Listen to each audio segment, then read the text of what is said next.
Представь, одна таблетка из ветеринарной аптеки стоит как десяток куриных яиц, а 3 простых растения под ногами способны спасти целое стадо. Вот парадокс нашего времени. Мы платим за то, что раньше росло у забора. Мы лечим то, что сами же ослабили.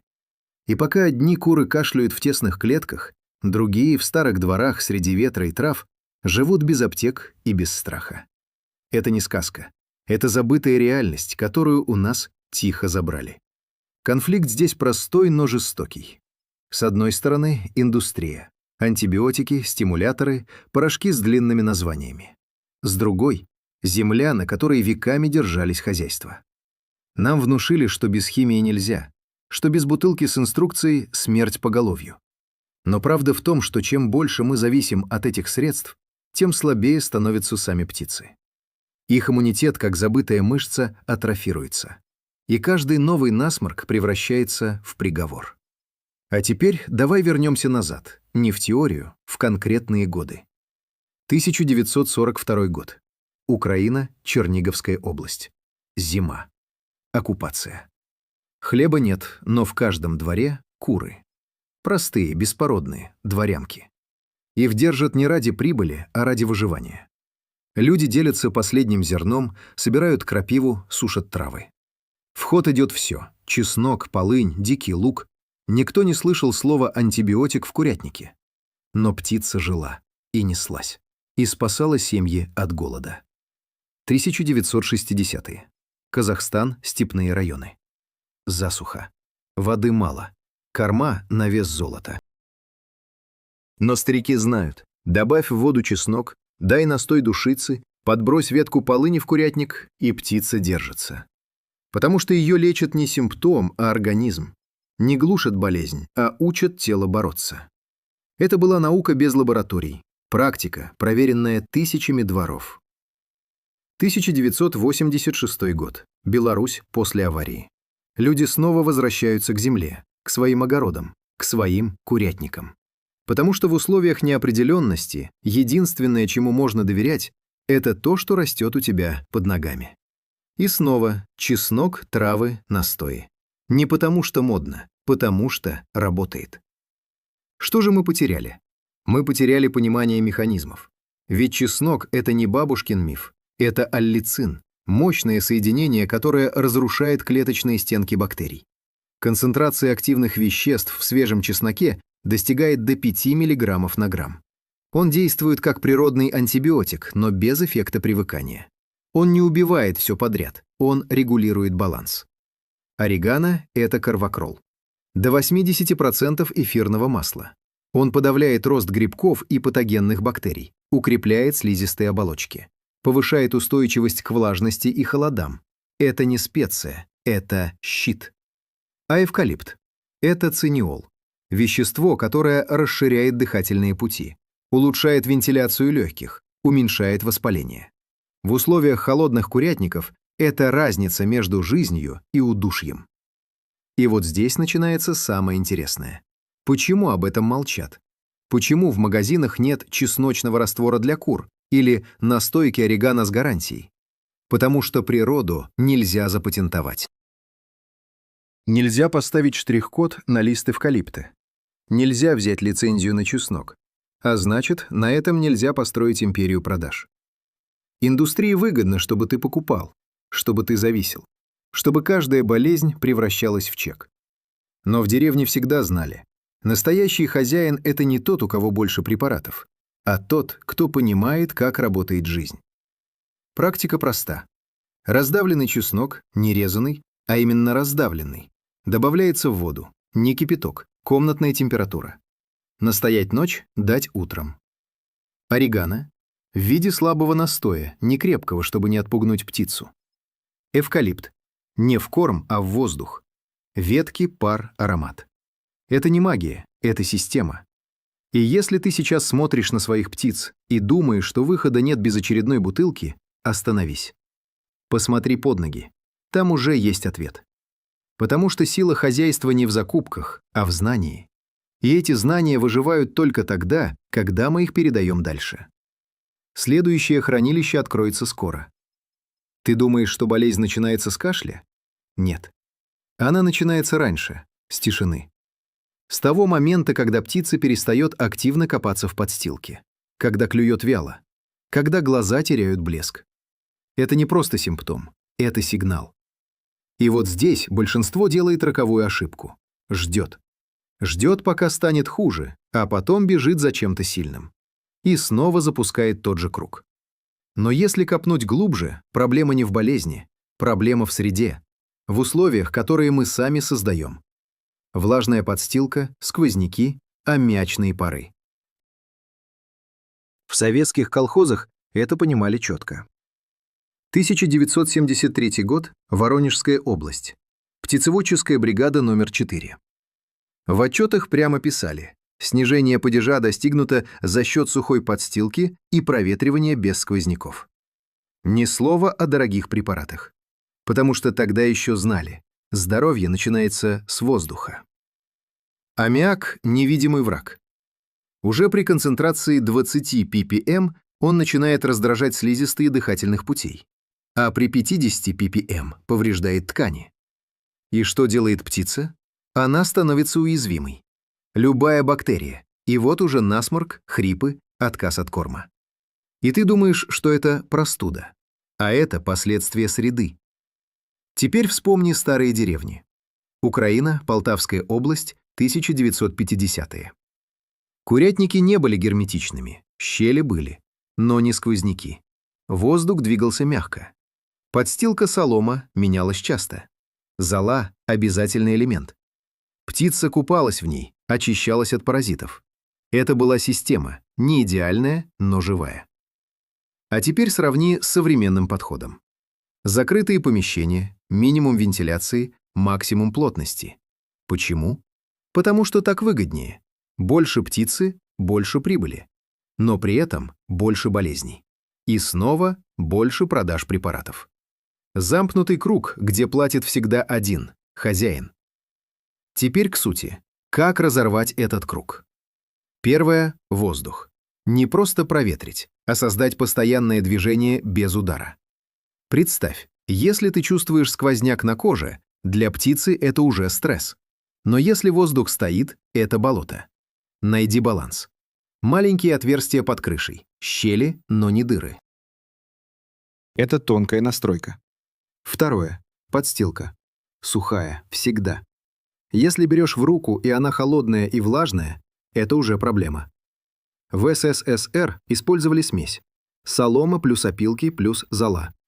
Зола снижает влажность и нейтрализует запахи. Это не просто грязь убрать. Это химия среды, природная, но точная. Третье. Плотность. На 1 квадратный метр не больше от 4 до 5 кур. Все, что выше – стресс. А стресс – это кортизол, а кортизол подавляет иммунитет. И вот тебе объяснение, почему вроде все есть, а куры болеют. Теперь вернемся к растениям. Потому что они работают только тогда, когда среда не мешает. Чеснок. Когда ты его раздавливаешь, запускается реакция. Алиин превращается в аллицин. Но этот процесс длится минуты. И если ты бросаешь целый зубчик, ты теряешь до 80% эффективности. Это не как получится, это точность.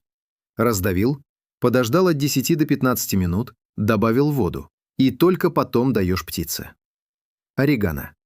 Многие делают ошибку, заваривают слишком крепко, и птица отказывается пить. А нужно иначе.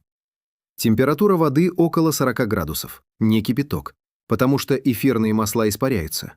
Настой должен быть мягким, тогда он работает как поддержка, а не как стресс. Эвкалипт. Здесь важен не только запах, но и способ. В Средней Азии, в Ферганской долине, еще в 1980-х использовали простой метод. Горячая вода плюс листья эвкалипта в металлическом тазу, поставленном в курятнике на ночь. Пар поднимался, но не обжигал. Это создает эффект ингаляции. Птица дышит этим всю ночь, и утром легче. Но есть один момент, о котором редко говорят. Эти методы не дают мгновенного эффекта, как у таблетки. Они работают иначе. Они включают организм, они дают ему инструменты. И здесь нужна вещь, которую в индустрии не любят – время. Потому что время нельзя продать. И вот здесь возникает главный вопрос. Почему мы перестали доверять этому? Почему знания, которые спасали деревни в годы войны и голода, сегодня считаются устаревшими? Ответ простой. Потому что они делают тебя независимым. А независимый хозяин невыгоден. Он не покупает лишнего, он не паникует, он знает. Но знание — это ответственность. Ты уже не можешь сказать «я не знал». Ты начинаешь видеть, замечать, анализировать. И это меняет все. Практика. Начни с малого. Осмотри курятник, понюхай воздух. Да, буквально. Если есть резкий запах, это сигнал. Проверь подстилку. Посмотри на поведение птицы. И только потом добавляй растения. Не наоборот. Потому что лечение без изменения среды — это как вычерпывать воду из лодки с дырой. И если ты готов идти дальше, готов не просто лечить, а понимать, тогда ты уже на другом уровне. Уровне, где хозяйство становится системой, а не набором случайных действий. И именно там начинается настоящее восстановление. Не только птицы, но и самого смысла того, что ты делаешь. И поверь, дальше будет еще глубже. Следующее хранилище откроется скоро. Есть момент, который отделяет обычного хозяина от настоящего мастера. Это не количество кур, не размер сарая. Это умение читать невидимое. Понимать не то, что уже случилось, а то, что только начинается. Потому что болезнь в курятнике — это не случайность, это закономерность. И если ты один раз увидел эту цепочку, ты больше не сможешь жить по-старому. Давай разберемся глубже. Почему именно дыхательные болезни так часто бьют по птице? Ответ в анатомии. У кур нет диафрагмы, как у нас. Их дыхание — это система воздушных мешков. Легкие плюс дополнительные резервуары. Это делает их невероятно чувствительными к качеству воздуха. Любая пыль, любая влага, любой токсин, и система дает сбой. Это не слабость, это особенность. В 1982 году в Новосибирской области проводили исследования на птицефабрике. Измеряли влияние микроклимата на здоровье кур. Результат был простой, но страшный. При повышенной влажности и плохой вентиляции уровень респираторных заболеваний увеличивался в 3,5 раза. Не в 1,5, в 3,5. И это без всяких вирусов снаружи. Все происходило внутри. А теперь добавь к этому еще один фактор – корм. В советских деревнях птица получала разнообразие – зерно, трава, остатки с кухни, насекомые.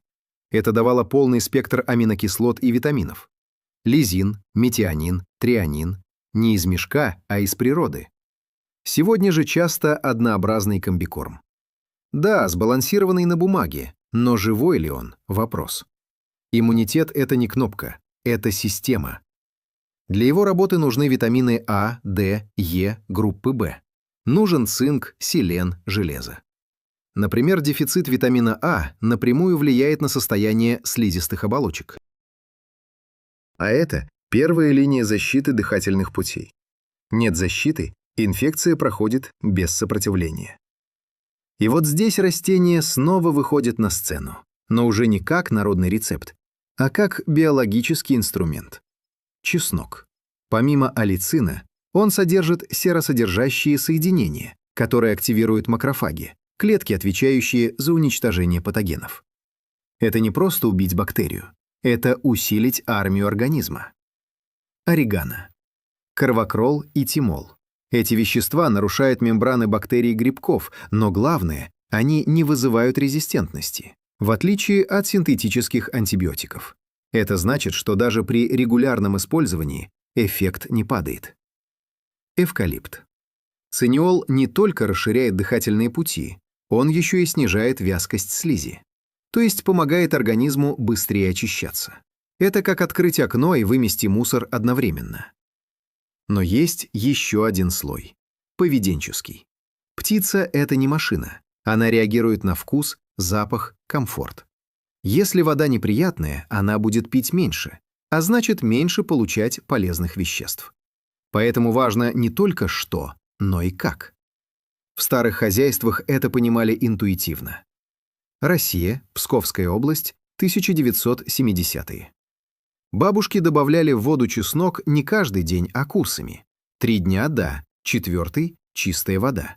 Это давало организму паузу, возможность адаптироваться. Это не было записано в учебниках, это передавалось словами. Теперь давай к практике, но уже на уровне системы. Первое – наблюдение. Утро – ключевой момент. Именно утром видно, как птица пережила ночь.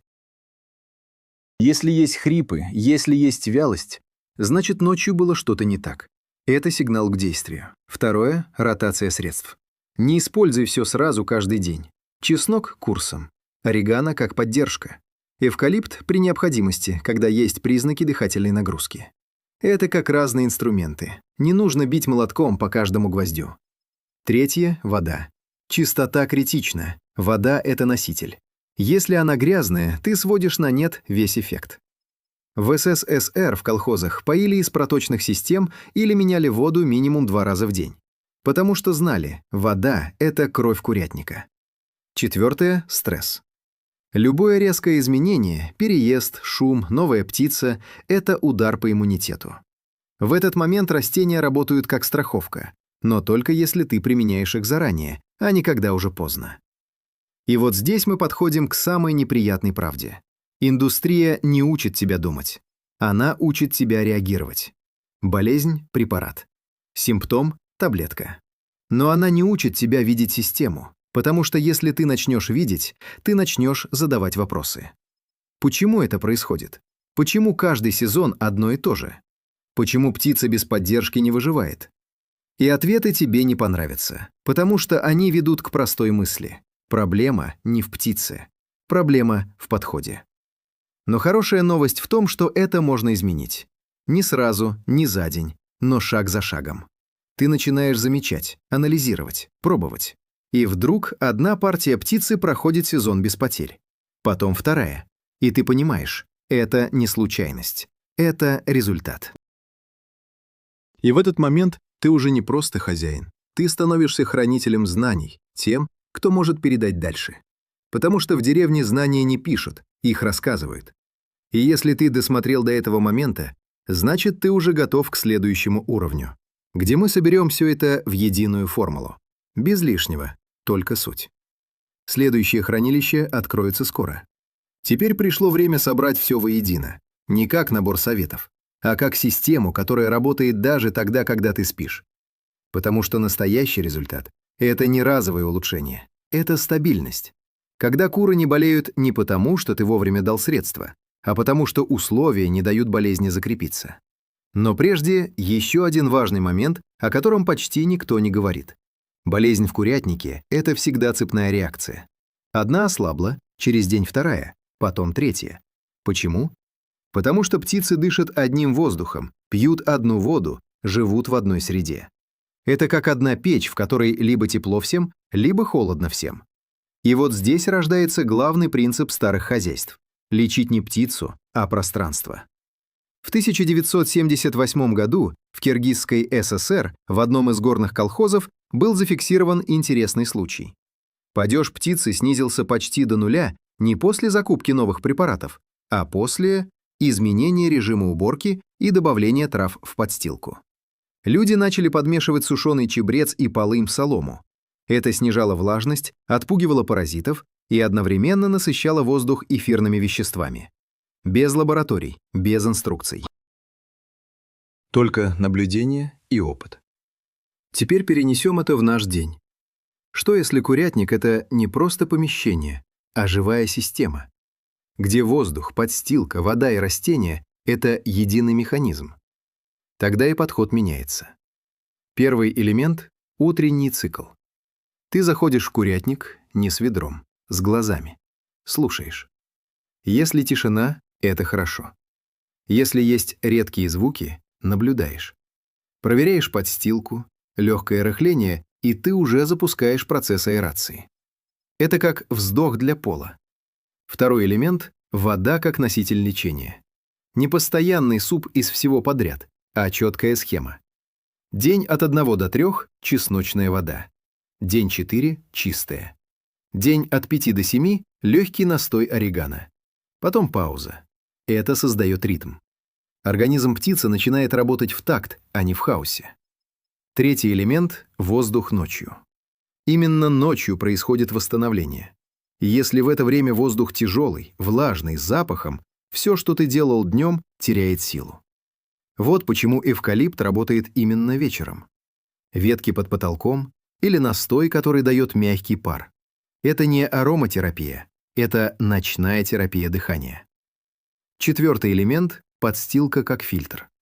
Не просто, чтобы было мягко, а как активный слой. Сухая солома плюс немного золы, плюс, при возможности, добавка сушеных трав. Это снижает бактериальную нагрузку, уменьшает испарение аммиака и создает среду, в которой патогенам сложно закрепиться. Теперь внимание, самое важное – синергия. Когда чеснок очищает внутреннюю среду, орегано укрепляет защиту, эвкалипт облегчает дыхание. А подстилка и воздух не дают болезни вернуться. Ты получаешь эффект, который невозможно купить в банке. Это не средство, это система. И именно поэтому индустрия ее не продает. Потому что систему нельзя упаковать. Нельзя поставить срок годности. Нельзя заставить тебя покупать ее каждый месяц. Но есть и другая причина. Эта система требует участия, наблюдения, внимания. А современный ритм жизни отучил нас от этого. Нам проще купить, чем понять. И вот здесь начинается внутренний конфликт. Ты либо остаешься в роли потребителя, либо становишься хозяином. Практика? Давай конкретно. Если ты видишь первые признаки, легкое чихание, снижение активности, не жди, включай систему. Чесночная вода утром, эвкалипт вечером. Чистка подстилки в тот же день. И наблюдение. Уже через от 48 до 72 часов ты увидишь разницу. Не чудо, а процесс. Если ситуация запущена, добавляй орегано как поддержку, но не перегружай. Помни, задача – помочь организму, а не заменить его. И еще, очень важное. Не смешивай все в одну кашу. Это ошибка. Каждое средство должно работать в свое время, как оркестр, где у каждого инструмента есть своя партия. Теперь немного иронии. Нам продают комплексные препараты с красивыми названиями, с обещаниями «все в одном». Но природа уже давно создала свой комплекс, и он бесплатный, просто не упакован. И если ты сейчас чувствуешь, что это звучит слишком просто, это нормально. Потому что нас приучили, что сложное равно эффективное. Но в реальности все наоборот. Чем ближе к природе, тем проще и тем надежнее. И вот ты стоишь в своем курятнике. В руках не список покупок, а понимание. Ты уже не гадаешь, ты действуешь осознанно. И именно в этот момент происходит перелом. Не в птице, в тебе. Потому что ты перестаешь быть зависимым, ты начинаешь управлять процессом. А это уже другой уровень. И впереди последний шаг, где мы разберем, как закрепить результат и не вернуться назад. Потому что сохранить здоровье сложнее, чем восстановить. Следующее хранилище откроется скоро. Есть одна ошибка, которую совершают даже те, кто уже понял силу природы. Они радуются первому результату и расслабляются. Птица перестала чихать, значит, все прошло. Можно забыть, вернуться к привычному. И вот тут болезнь возвращается. Тихо, незаметно. Потому что она не исчезла, она ждала. Запомни, здоровье в курятнике – это не состояние, это процесс. Это как огонь в печи. Перестал подбрасывать, и он гаснет, медленно, но неизбежно. В старых деревнях это знали без всяких терминов. Россия, Архангельская область, 1965 год. Зимы длинные, влажность высокая. Люди не лечили кур, они поддерживали их каждый день. Немного чеснока раз в неделю, сухая подстилка всегда. Проветривание, даже в мороз, но без удара ветра. Это не было героизмом, это было нормой. И именно эта норма давала результат. Птица жила дольше, неслась стабильнее, болела реже. Не потому, что ее спасали, а потому, что ее не доводили до края. Теперь давай разберем финальный уровень закрепления. Первое – ритм. Не хаос, не «когда вспомнил», а четкий цикл. Неделя – это основа. В течение недели ты проходишь все элементы: чеснок, орегано, чистая вода, наблюдение, корректировка среды. Это как дыхание: вдох, выдох, постоянно. Второе – сезонность. Осень и весна – самые опасные периоды. Влажность, перепады температур. Именно в это время нужно усиливать поддержку. Чуть чаще чеснок, чуть больше внимания к подстилке. Эвкалипт не по факту болезни, а на опережение. В советских хозяйствах это называли профилактический режим. Не ждать проблемы, а закрывать ее до появления. Третье – молодняк. Самая уязвимая группа. Их иммунитет только формируется. И если ты с первых дней даешь им правильную среду и мягкую поддержку, ты закладываешь фундамент. Птица, выросшая в таких условиях, потом почти не болеет. Это инвестиция, которая возвращается месяцами. Четвертое – наблюдение как привычка. Не раз в неделю, каждый день. Но не в формате осмотр, а как диалог. Ты смотришь и понимаешь. Поведение, звук, движение – это язык. И если ты его выучил, тебе не нужны подсказки. Теперь давай скажем честно. Можно ли полностью отказаться от ветеринарии? Нет. Бывают случаи, когда без нее нельзя. Но вопрос в другом. Как часто тебе это нужно? Раз в год или каждый месяц? Вот в чем разница между системой и зависимостью. И вот здесь мы возвращаемся к самому началу, к сравнению. Таблетка против травы. Покупка против знания. Индустрия не враг. Она просто делает свое дело, продает решение. Но проблема в том, что она не заинтересована в том, чтобы ты стал независимым. Потому что тогда ты перестанешь быть клиентом. А природа, ей все равно. Она не продает, она дает. Но только тем, кто готов наблюдать и учиться. Ирония в том, что самые сильные инструменты самые простые. Чеснок, который лежит на кухне, орегано, которое растет у забора, эвкалипт, который можно найти или заменить аналогами с похожими свойствами. Это не секрет. Это очевидность, которую мы перестали замечать. Но когда ты возвращаешься к этому, меняется не только курятник, меняется мышление. Ты начинаешь видеть связи, понимать причины, действовать на опережение. И в какой-то момент ты ловишь себя на мысли: а ведь я больше не боюсь. Не боюсь очередной болезни, не боюсь, что все пропадет.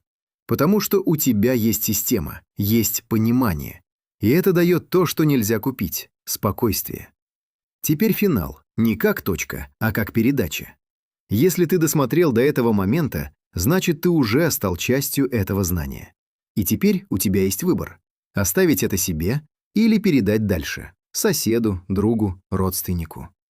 Потому что знания выживают только тогда, когда они движутся. Наши деды не писали книги, они рассказывали. У костра, на дворе, между делом. И именно поэтому эти знания дошли до нас. Не дай им снова исчезнуть. Вернись к земле, слушай, наблюдай, доверяй простому. И ты увидишь, как жизнь в твоем хозяйстве становится сильнее, потому что настоящий хозяин – это не тот, у кого больше средств, а тот, кто понимает, как работает жизнь. И если ты готов идти дальше, знай, это только начало. Следующее хранилище откроется скоро.